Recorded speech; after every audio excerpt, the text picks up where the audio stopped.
Wel, prif nod serenu wrth ysgrifennu yw codi safonau ysgrifennu yng nghyfnod allweddol 2.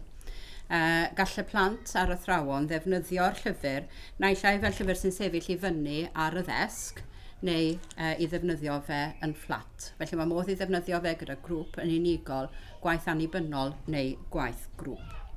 Fe fydd y llyfr yn atgyfnerthu'r gwaith mae athrawon yn wneud yn yr ysgol ar hyn o bryd ar gyfer y fframwaith llythrennedd a'r rhifedd, a mae nifer o enghreifftiau yn y pecyn hwn yn cyfeirio at hynny.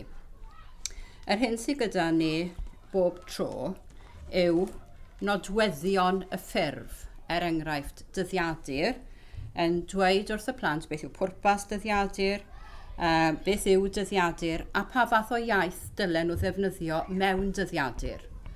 Ac wedyn ar yr ochr arall, mae yna enghraifft o ddyddiadur wedi ysgrifennu ac mae wedi cael ei labelu fel bod nhw'n gallu gweld yn glir y nodweddion i ni'n cyfeirio ati nhw ar yr ochr gyntaf yma ar yr ail ochr.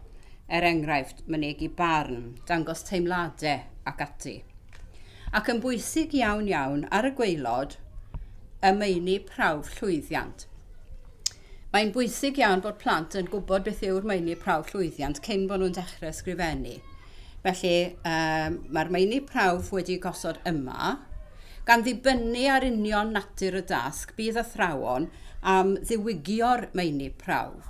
Efallai byddwch chi am ychwanegu, efallai byddwch chi am roi llai o feini prawf iddyn nhw, gan ddibynnu ar natur y dasg, lefel y plant ac yn y blaen.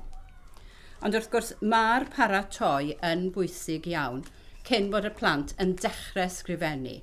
Felly mae'n bwysig bod nhw yn gweld digon o enghreifftiau o'r ffurf dan sylw, enghreifftiau o ddisgrifio da, defnydd da o ansoddeiriau, neu beth bynnag yw'r nodwedd i chi'n ffocysu arno ar y pryd bod hynny'n cael ei ymarfer ymlaen llaw, a'i bod nhw'n cael digon o amser i baratoi, i feddwl am beth maen nhw eisiau ysgrifennu, i feddwl am eiriau anarferol, y geiriau waw yma i'w cynnwys yn y darn. Felly mae'r gwaith hefyd wedi cael ei osod ar ddwy haen bob tro. Enghraifft, mae yna enghraifft o stori ar ddwy haen. Mae'r lliw golau sy'n gefndir yn golygu'r haen is, a'r lliw tywyll yn gefndir yn golygu haen uwch. Felly mae modd defnyddio'r llyfr yma ar draws yr ysgol trwy'r cyfnod allweddol cyfan, nid yn unig yn y gwersi iaith, ond hefyd yn draws gwricwlaidd.